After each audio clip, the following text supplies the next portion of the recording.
Hello everyone. Let us start with the new data structure. This new data structure is stack. यदि आपको याद हो तो बहुत पहले जब हमने डेटा स्ट्रक्चर की शुरुआत की थी तब क्लासिफिकेशन ऑफ डेटा स्ट्रक्चर का एक चार्ट बनाया था। उस चार्ट के अंदर स्टैक नाम का एक डेटा स्ट्रक्चर था। यदि आप उस वीडियो को देखेंगे तो उस वीडियो में क्लासिफिकेशन ऑफ डेटा स्ट्रक्चर के अंदर आप देख सकते हैं कि स्टैक की डेफिनेशन कैसे बनती है, यानी कि टॉप टू बॉटम आपको चार्ट के अंदर देखना है और उस हिसाब से आप स्टैक की डेफिनेशन बहुत आसानी से लिख सकेंगे। So let us see the definition of data structure according to that classification. It is very simple to understand. Stack is non-primitive, linear, static or dynamic and homogeneous data structure. Please make it very clear. एक एक word को समझना बहुत जरूरी है। आप एक एक वर्ड को एक्सप्लेन कर देंगे, आपकी स्टैक की डेफिनेशन बहुत सिंपल बन जाएगी। तो stack is non primitive. Non primitive का मतलब होता है कि हमने प्रिमिटिव डेटा स्ट्रक्चर्स का यूज करके स्टैक को बनाना है। स्टैक को जब भी हम बनाते हैं तो प्रिमिटिव डेटा स्ट्रक्चर्स या फिर प्रिमिटिव डेटा टाइप्स को यूज करके बनाते हैं। प्रिमिटिव डेटा टाइप्स हैं हमारे कैरेक्टर, इंटीजर एंड फ्लोट। उनको यूज कीजिए, आप स्टैक बना सकते हैं। Next is it is linear, यानी कि स्टैक के अंदर एलिमेंट्स को कंटीजियस मेमोरी लोकेशंस में सीक्वेंस में स्टोर किया जाता है, यानी कि स्टैक के अंदर सभी एलिमेंट्स सीक्वेंस में आएंगे, लाइन में आएंगे, that is why it is linear. Third is static और dynamic. Please make it very clear, static और डायनेमिक यानी कि ये स्टैटिक भी हो सकता है, ये डायनेमिक भी हो सकता है। अब आप बोलेंगे ऐसा कैसे? तो स्टैटिक का मतलब है कि हम स्टैक एरे से बनाएंगे और डायनेमिक का मतलब है कि हम स्टैक लिंक लिस्ट से बनाएंगे। एक डेटा स्ट्रक्चर है जिसका नाम है लिंक लिस्ट। आप लिंक लिस्ट को यूज करके स्टैक बनाइए तो डायनेमिक बनेगा। अगर आप एरे को यूज करके स्टैक बनाएंगे तो वो स्टैटिक बनेगा, यानी कि एरे का यूज करेंगे तो फिक्स साइज का हमारा डेटा स्ट्रक्चर बनने वाला है, और अगर हम लिंक लिस्ट का यूज करेंगे तो हमारे स्टैक की कोई लिमिट नहीं होगी, उसके अंदर आप चाहे जितने एलिमेंट्स इंसर्ट और डिलीट कर सकते हैं। So it is very simple to understand कि स्टैक स्टैटिक भी हो सकता है, डायनेमिक भी हो सकता है। फिलहाल बिल्कुल शुरुआत है, तो क्योंकि हमने पहले एरे ही सीखा है, अभी लिंक लिस्ट सीखा नहीं है, तो अभी आगे आने वाले टॉपिक्स के अंदर हम स्टैक को एरे से ही बनाएंगे। Next is it is homogeneous data structure, यानी कि एक स्टैक जो बनाया जाएगा उसके अंदर जो एलिमेंट्स आएंगे वो सब सेम आएंगे, यानी कि अलग अलग एलिमेंट्स को हम साथ में बिल्कुल कलेक्ट करके नहीं रखने वाले। स्टैक को अगर सिंपल से वर्ड में बोला जाए तो it is a collection. Collection का मतलब होता है एक के ऊपर एक चीज आपने सिंपल रख दी। So it is simply a stack. Let us see. Stack is linear data structure in which elements can be added और removed only at one end. ध्यान दीजिएगा, बहुत इंपॉर्टेंट चीज है। आप स्टैक के अंदर एलिमेंट्स केवल एक ही छोर से, यानी कि एक ही दिशा से एलिमेंट्स को इंसर्ट या डिलीट कर सकते हैं। दूसरे कहीं से भी आप एलिमेंट्स को डिलीट या इंसर्ट नहीं कर सकते। It is very important to note. आगे जाकर आप इसको डिटेल में देखेंगे। The element is always inserted or deleted at top of stack. जैसे कि फॉर एग्जाम्पल हमने बुक्स रखी हैं तो हमेशा हम टॉप पर ही बुक को रखते हैं, कभी भी नीचे से या बीच में से हम बुक को इंसर्ट नहीं करते। सो दैट इज वाई जो टॉप मोस्ट एलिमेंट होता है स्टैक का, उसको हम TOP या फिर TOS या फिर टॉप ऑफ स्टैक से डिनोट करते हैं या इंडिकेट करते हैं। So the last item to be added to a stack is the first item to be removed from the stack. जो लास्ट आइटम स्टैक में ऐड की जाती है वही सबसे पहले स्टैक में से रिमूव की जाएगी। It is the first item to be removed from the stack. Example, stack of plates on counter in a cafeteria. आप कैफे में जाते हैं, कैफे मीन्स कैफेटेरिया में जाते हैं, तो आपने प्लेट्स एक दूसरे के ऊपर देखी होंगी, इस तरह से पड़ी रहती हैं। तो आप देखेंगे कि जब भी कोई कस्टमर जाता है तो कस्टमर टॉप से प्लेट लेता है, और जब भी वेटर आएगा तो वॉश्ड प्लेट्स को टॉप पर रखेगा।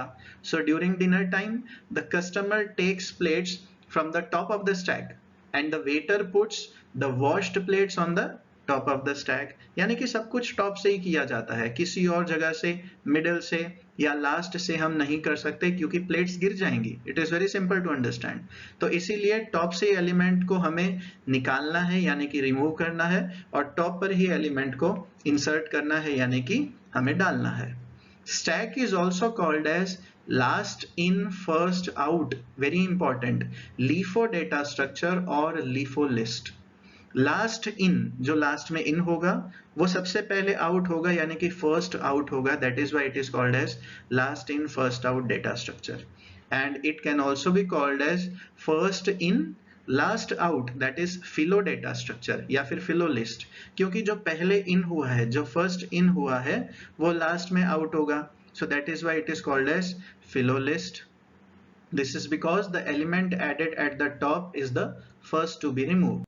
आगे देखते हैं स्टैक के बारे में। स्टैक लुक्स लाइक अ रिस्ट्रिक्टेड डेटा स्ट्रक्चर, यानी कि आपको लगेगा टॉप से ही एलिमेंट को इंसर्ट कर रहे हैं, टॉप से ही एलिमेंट को रिमूव कर रहे हैं, तो ये तो बहुत रिस्ट्रिक्टेड है, सिर्फ एक ही जगह पर इंसर्ट और डिलीट हो रहा है। पर रिस्ट्रिक्टेड होने के बावजूद भी इसके काफी सारे इंपॉर्टेंट एप्लीकेशंस कंप्यूटर साइंस के अंदर हैं, जैसे कि फॉर एग्जांपल आप सब कभी भी माइक्रोसॉफ्ट वर्ड में या फिर किसी भी एप्लीकेशन के अंदर कोई वर्ड को कॉपी कीजिए, दूसरे वर्ड को कॉपी कीजिए, तीसरे वर्ड को कॉपी कीजिए, ये स्टैक के अंदर पुश होते हैं।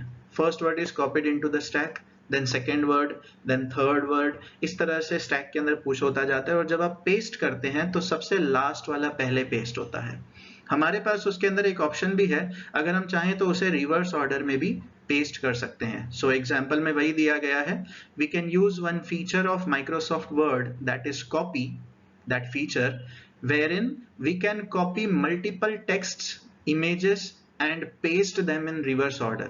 हम मल्टीपल टेक्स्ट को, इमेजेस को या किसी भी कंटेंट को कॉपी कर सकते हैं और उसको रिवर्स ऑर्डर में पेस्ट किया जा सकता है। तो ये एक इंपॉर्टेंट एप्लीकेशन है माइक्रोसॉफ्ट वर्ड का।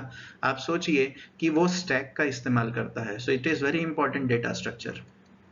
Note, we can insert or delete only one element from the stack at one time. ध्यान दीजिएगा, हमने वहां पर बताया कैफेटेरिया के एग्जांपल में कि जब कस्टमर आएगा तो एक प्लेट उठाएगा, विच इज वेरी कॉमन। हो सकता है कोई कस्टमर 2 प्लेट भी उठाए, लेकिन जब वेटर आएगा तो वो 10 या 15 प्लेट साथ में लेकर आता है और रखता है।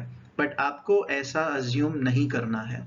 आपको अज्यूम करना है कि कस्टमर एक ही प्लेट लेता है, और जब वेटर वॉश्ड प्लेट्स लेकर आएगा तो पहले फर्स्ट प्लेट रखेगा, फिर सेकंड, फिर थर्ड, यानी कि एक एक एलिमेंट को इंसर्ट किया जाएगा और एक एक एलिमेंट को उसमें से रिमूव किया जाएगा। Other examples of stack, let us see with the figure. First is stack of coins. आपने देखा होगा कॉइन्स एक दूसरे के ऊपर जब रखे जाते हैं तो it is also an example of stack. Next is stack of books, जो पहले आपको बताया बुक्स के ऊपर बुक्स रखी जाती हैं। Next is discs on a peg, it is also called as Tower of Hanoi, which is a very important application of stack. अब आगे जाकर इसको हम डिटेल में देखेंगे, लेकिन ये आपने जरूर कहीं ना कहीं अपने बचपन में देखा होगा। जब बच्चे इनका इस्तेमाल करते हैं तो एक टावर से लेकर थर्ड टावर तक हमें असेंडिंग ऑर्डर में इनको वापस से एज इट इज रखना होता है और बीच में एक टेम्पररी टावर का इस्तेमाल किया जा सकता है। Here peg means the tower, so discs on a peg, it is also called as tower of Hanoi. ये भी एक स्टैक का एग्जाम्पल है, क्योंकि आप देखेंगे तो इसे कलेक्शन की तरह एक दूसरे के ऊपर रखा गया है। Next is railway shunting system. आप यहाँ पर भी देखिए तो रेलवे शंटिंग सिस्टम के अंदर ट्रेन्स जब एक सीक्वेंस में आ रही होती हैं, फॉर एग्जाम्पल यहाँ पर 3 ट्रेन्स दी गई हैं, तो ये ट्रेन्स में से सपोज मुझे ग्रीन वाली ट्रेन को सबसे आगे निकालना है, तो हम येलो ट्रेन को अंदर लेकर आएंगे, उसके बाद रेड ट्रेन को अंदर लेकर आएंगे और उसके बाद सबसे टॉप पर आपकी ग्रीन ट्रेन आ जाएगी, तो वो ग्रीन ट्रेन पहले निकल जाएगी, यानी कि ओवरटेक करने के लिए ये काम आता है। तो स्टैक का एक सिंपल सा एग्जांपल है which is example of railway shunting system. Shunting का मतलब होता है जहां पर रेलवे ट्रैक्स एक दूसरे को क्रॉस करती हैं। तो railway shunting system is an example of stack. कि स्टैक को किस तरह से रिप्रेजेंट किया जाता है। स्टैक के कुछ टर्मिनोलॉजीज और उसके ऑपरेशंस हैं, ये बहुत ही इंपॉर्टेंट है, क्योंकि आगे के वीडियोस के अंदर जब हम स्टैक के ऊपर सभी ऑपरेशंस करने वाले हैं, उसके एल्गोरिदम्स देखने वाले हैं, तब ये टर्मिनोलॉजीज और उसके ऑपरेशंस आपको बहुत अच्छे से आने चाहिए। सबसे पहले TOS always represents top of stack, जो आपको पहले ही बता दिया। स्टैक के टॉप मोस्ट एलिमेंट को TOS या फिर टॉस कहा जाता है, किसी किसी बुक के अंदर इसे टॉप भी कहा जाता है, TOP। Push, very important, the operation used to insert an element onto the stack by using TOS। आप जब TOS यानी कि टॉस का इस्तेमाल करेंगे और एलिमेंट को इंसर्ट करेंगे स्टैक के अंदर, तो इंसर्ट ऑपरेशन को स्टैक के अंदर पुश कहा जाता है। So push means insert, very simple to understand. Next is pop, the operation used to delete an element from the stack by using TOS। TOS का इस्तेमाल करके जब हम किसी भी एलिमेंट को स्टैक के टॉप से रिमूव करेंगे तो उसे कहा जाता है pop operation. These two are the main operations, push and pop, insert and delete। Next is peek. Peek का मतलब है देखना, टू सी।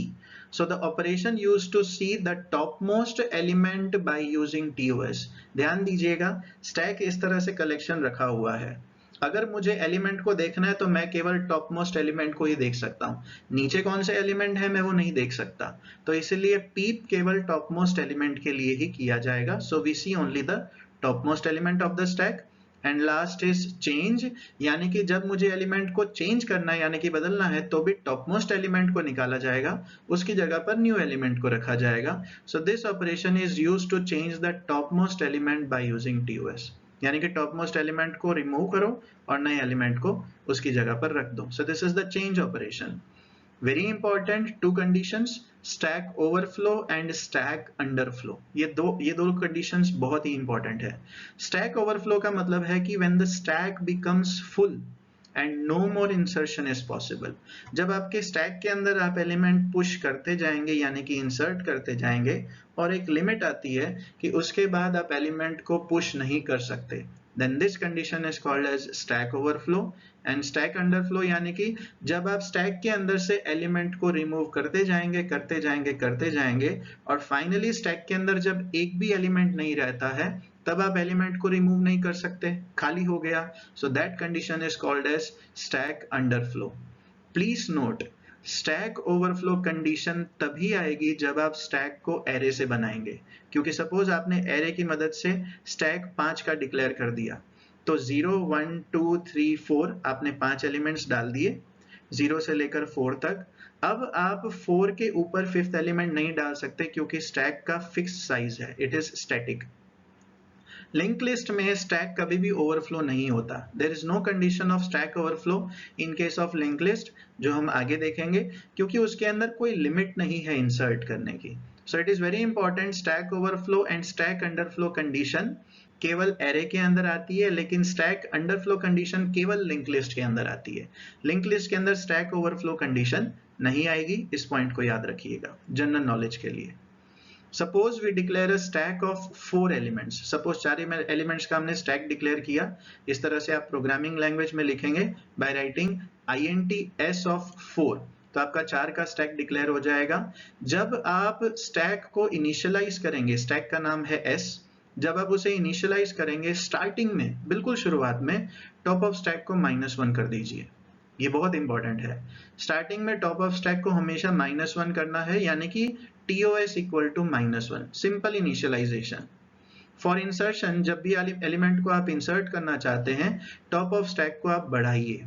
एलिमेंट को पुश करना है तो TOS equal to TOS plus 1, फिर से पुश करना है TOS equal to TOS plus 1, फिर से पुश करना है TOS equal to TOS plus 1, उसे बढ़ाते जाइए। नेक्स्ट, फॉर डिलीशन, जब आप एलिमेंट को रिमूव करना चाहते हैं तो TOS को आपको एक कम करना है, TOS decreases by 1, so TOS equal to TOS -1, फिर TOS इक्वल टू TOS -1, फिर से TOS इक्वल टू TOS -1, इस तरह से आप रिड्यूस करते जाइए यानी कि डिक्रीमेंट करते जाइए। जब स्टैक आपका खाली होगा तो it is an underflow condition. तो स्टैक की अंडरफ्लो कंडीशन क्या है, ये बहुत इंपॉर्टेंट है कि स्टैक आपका कब खाली होगा, जब TOS इक्वल टू -1 होगा। TOS की वैल्यू -1 है, means stack is empty, means stack is underflow, very important condition। and next important condition, when stack is full, कब आपका stack full होगा, उसे overflow कहते हैं, means कब आपका stack full हो जाएगा, when TOS equal to size -1। आपने stack declare किया था 5 का, आप देख सकते हैं यहाँ पर हमने 4 का स्टैक डिक्लेयर किया है, int s of 4। तो 0 1 2 3, लास्ट इज 3, इंडेक्स इज 3। जब वहां तक एलिमेंट आपने इंसर्ट कर दिए, पुश कर दिए, अब आप नया एलिमेंट इंसर्ट नहीं कर सकते, इसीलिए इस कंडीशन को बोला जाता है स्टैक इज ओवरफ्लो। तो वो क्या है? वो है टॉस इक्वल टू साइज -1। आपने साइज 4 लिया है, तो 4 - 1 इज 3, यानी कि आपका टॉस 3 पर है, इसलिए आपका स्टैक फुल है, ओवरफ्लो है। लेट अस सी ये किस तरह से रिप्रेजेंट किया जाता है। इनिशियली टॉस इक्वल टू -1 होगा। जब आप पहली बार एलिमेंट पुश करेंगे, इंसर्ट करेंगे, तो TOS equal to TOS plus 1 कीजिए, तो आपका TOS हो जाएगा 0, बिकॉज -1 + 1 इज 0।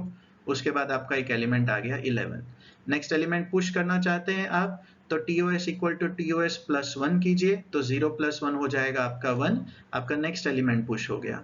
नेक्स्ट एलिमेंट आप इंसर्ट करना चाहते हैं, पुश करना चाहते हैं, तो आप वापस से TOS equal to TOS plus 1 कीजिए। आपका नेक्स्ट एलिमेंट हो जाएगा यहाँ पर 13, पुश कर दिया हमने क्योंकि TOS हो गया 2। नेक्स्ट एलिमेंट आप फिर से पुश करना चाहते हैं, तो 3 एलिमेंट्स ऑलरेडी हैं हमारे, प्लस 1 कीजिए, so TOS equal to TOS plus 1, so TOS becomes 3। Very important, 4 elements हमने यहाँ पर पुश कर दिए। अब मैं यहाँ पर और एलिमेंट्स पुश नहीं कर सकता, यानी कि दिस इज स्टैक ओवरफ्लो। अब मैं यहाँ से एलिमेंट को रिमूव कर सकता हूँ, यानी कि डिलीट कर सकता हूँ, यानी कि पॉप कर सकता हूँ। तो पॉप करने के लिए TOS को -1 करना है, तो TOS इक्वल टू TOS -1। आपका TOS 3 था, अब उसे कम करेंगे, सो TOS बिकम्स 2। तो आपके नेक्स्ट एलिमेंट आ जाएंगे till 13, 14 is popped. Next element फिर से मुझे पॉप करना है, तो again TOS equal to TOS -1, so last element आपका 12 आ गया, बिकॉज 13 को आपने पॉप कर दिया। अगेन आप एलिमेंट को पॉप कर सकते हैं, सो TOS इक्वल टू TOS -1, तो आपने 12 को पॉप किया, अब लास्ट में बचा 11। अब आप यदि 11 को भी पॉप कर देंगे, तो आपका फाइनली TOS बन जाएगा -1। So this is how we represent the stack, stack terminologies, stack operations, stack की definitions। ये सब चीजें, ये सभी कंसेप्ट बहुत इंपॉर्टेंट है, क्योंकि आगे की वीडियोस में जो हम स्टैक के एल्गोरिदम्स और उसके ऊपर सभी प्रोग्राम्स देखने वाले हैं और उसके सारी एप्लीकेशंस देखने वाले हैं, उसमें यही कंसेप्ट का इस्तेमाल किया जाएगा। Thanks for watching my videos. Please like and subscribe my channel. Thank you so much.